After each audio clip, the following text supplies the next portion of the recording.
Hello, Jamie from Inky and Scrappy, sharing with you today a graduation banner.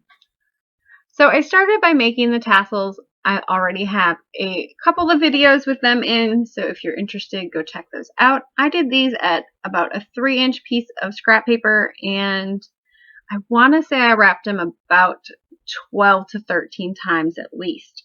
I used baker's twine for these ones. So I'm starting with a pre-done pennant style banner that I picked up for $1 at Target probably 3 to 5 years ago. I don't even know anymore. I just like to go, when I go, I always look at their dollar section, and sometimes they have little gems, and I knew I would use it at some point in time. So I took that out, I traced it. There are 8 pennants on each banner. I have 2 of them, so it worked for what I needed it to work with. Hence why it says congrats and not congratulations.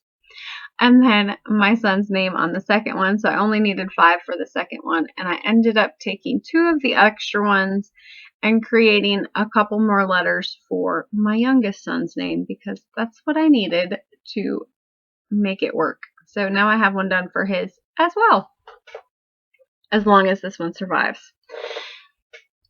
So I'm just cutting these down slowly. I took 1/4 of an inch off at a time about, and then making sure that they line up how I wanted them to look. I wanted some craft border on them, and then I will just continue to cut out until I have enough. So I did green and white, since those are the school colors, and then I just kept cutting until I had a stack of what I needed.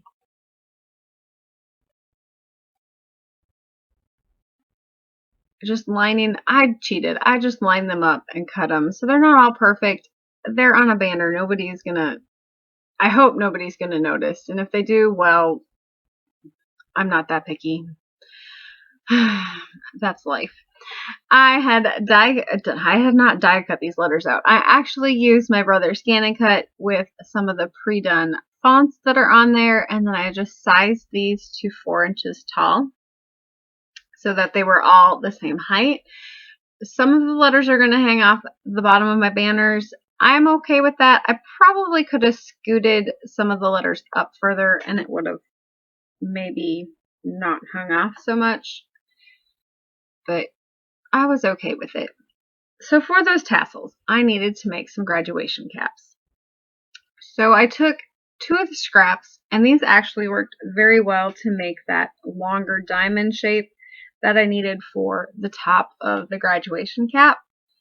And so I just butted them together to get that point, and then I just kind of lined them up.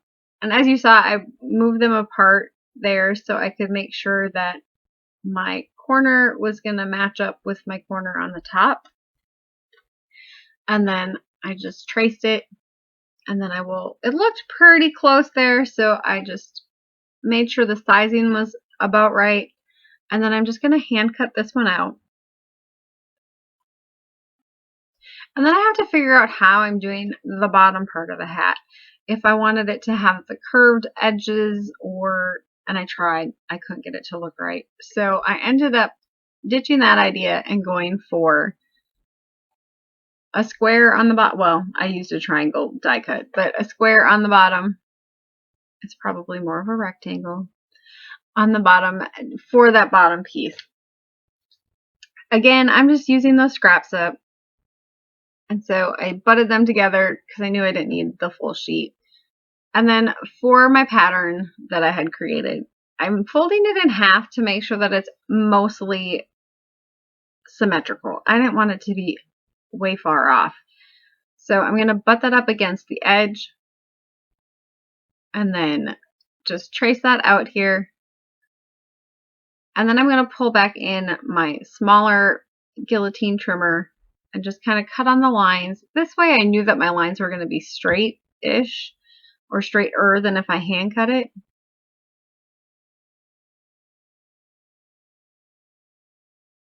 And then once I'm happy with that, I will do another one by just laying it over the top. I didn't trace the second one. I just kind of laid it over the top and cut it out that way. And then I'm going to trim these down. I want to say I did them about 1.25 inches. with. And then to get that tassel on there. So, oh, I do add foam squares to the bases here and then to that corner in the front. This way, and it has a little bit of dimension to that hat. It gives it just, you know, it looks better with a little bit. Everything looks better with dimension. So I will hole punch in the center-ish of my diamond. I did not measure them. They're not exactly center.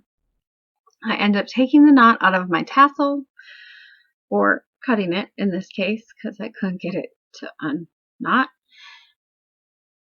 And then I'm going to take my reverse tweezers, which this one was probably harder to get threaded through.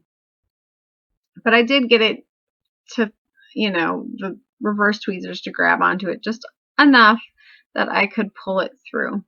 You could also use a needle, like if you have a big darning needle would probably work.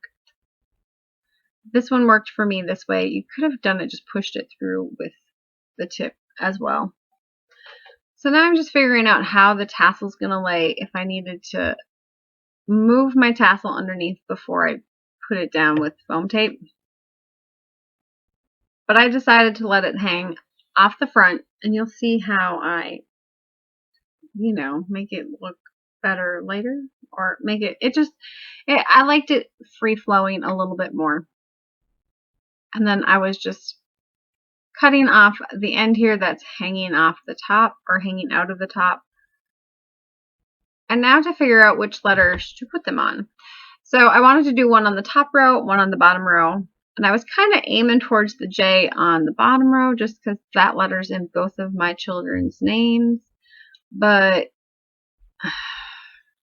I opted for the O because they were on opposite ends. So on the congratulations, it's the second one. And on Jason, it's the second to the last one. So I kind of liked how that one worked.